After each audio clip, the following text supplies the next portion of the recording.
Dozen കണക്കിന് കുട്ടികൾക്ക് ഭക്ഷണം പാകം ചെയ്യാൻ വൈദ്യുതി വിതരണം കൂടുതൽ സ്ഥിരതയുള്ളപ്പോൾ ഉക്രേനിയൻ പാചകക്കാരിയായ നതാലിയ മെഷുക് പുലർച്ചെ രാത്രി 2 മണിന് വീട്ടിൽ നിന്ന് പുറപ്പെടുന്നു, അവിടെ അവൾ ജോലി ചെയ്യുന്ന നഴ്സറിയിലേക്ക്.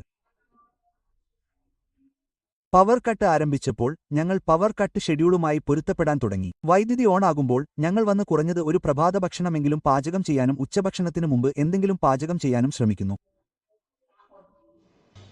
ഉക്രൈനിന്റെ വടക്കൻ ഭാഗത്തുള്ള ചുർണിയയിൽ സമീപ ആഴ്ചകളിൽ റഷ്യൻ ഡ്രോൺ, മിസൈൽ ആക്രമണങ്ങൾ വൈദ്യുതി ഇൻഫ്രാസ്ട്രക്ചറുകളിൽ കനത്ത നാശം വിതച്ചിട്ടുണ്ട്. ജനറേറ്ററുകൾക്ക് ചൂട് നൽകാൻ മാത്രമല്ല, വെളിച്ചം നൽകാൻ മാത്രമേ കഴിയൂ എന്നതിനാൽ വൈദ്യുതി തടസ്സങ്ങൾ പതിവാണ്. ഇത് കുട്ടികൾക്ക് പുതിയ ഭക്ഷണം പാകം ചെയ്യുന്നത് ഒരു നിരന്തരമായ വെല്ലുവിളിയാക്കുന്നു.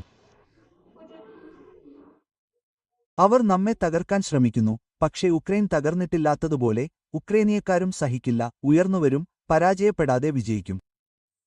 തീർച്ചയായും ഭാവിയിൽ വിശ്വാസം അത്യാവശ്യമാണ്, കാരണം ഭാവിയിൽ വിശ്വാസമില്ലെങ്കിൽ ഞങ്ങളുടെ ശ്രമങ്ങളുടെ അർത്ഥമെന്താണ്? കഴിഞ്ഞ 2 മാസമായി ആക്രമണങ്ങൾ വർദ്ധിച്ചതായി ഉക്രൈൻ ഉദ്യോഗസ്ഥർ പറയുന്നു. യുദ്ധം അതിന്റെ 4ാം വാർഷികത്തിലേക്ക് അടുക്കുമ്പോൾ ചിലർ കഠിനമായ ശൈത്യകാലം പ്രവചിക്കുന്നു. സാധാരണക്കാരെ ലക്ഷ്യമിടുന്നത് റഷ്യ നിഷേധിക്കുന്നു. ഉക്രൈനിന്റെ സൈനിക ശേഷികളെ നശിപ്പിക്കുക എന്നതാണ് അവരുടെ ലക്ഷ്യമെന്ന് പറയുന്നു.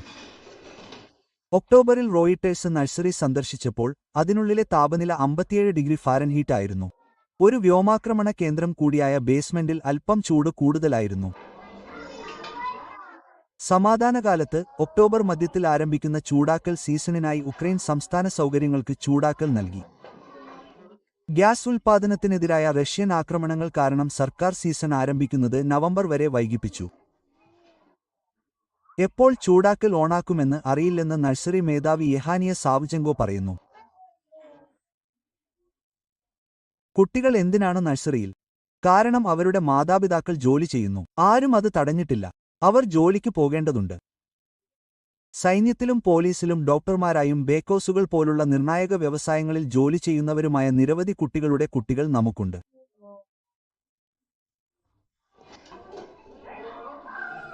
ഇടയ്ക്കിടെയുള്ള വ്യോമാക്രമണ സൈറണുകൾ കാരണം കുട്ടികൾ അവരുടെ ദിവസത്തിന്റെ ഭൂരിഭാഗവും ബേസ്മെന്റിൽ ചെലവഴിക്കുന്നു.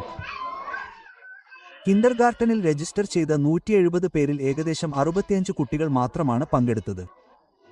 റഷ്യയുടെ ആക്രമണങ്ങൾ മൂലമുണ്ടായ വൈദ്യുതി പ്രശ്നങ്ങൾ കാരണം കുട്ടികളെ വീട്ടിൽ തന്നെ നിർത്താൻ കഴിയുന്ന മാതാപിതാക്കൾ സിവിലിയൻ അടിസ്ഥാന സൗകര്യങ്ങളെ ആക്രമിക്കുന്നില്ലെന്ന് പറയുന്ന ഉക്രൈൻ, റഷ്യൻ എണ്ണ ശുദ്ധീകരണശാലകൾക്ക് നേരെ സ്വന്തം ആക്രമണം ശക്തമാക്കിയിട്ടുണ്ട്. ഇതിന്റെ ഫലമായി എണ്ണ സംസ്കരണം കുറഞ്ഞു, പല പ്രദേശങ്ങളിലും ഇന്ധനക്ഷാമമുണ്ടായി.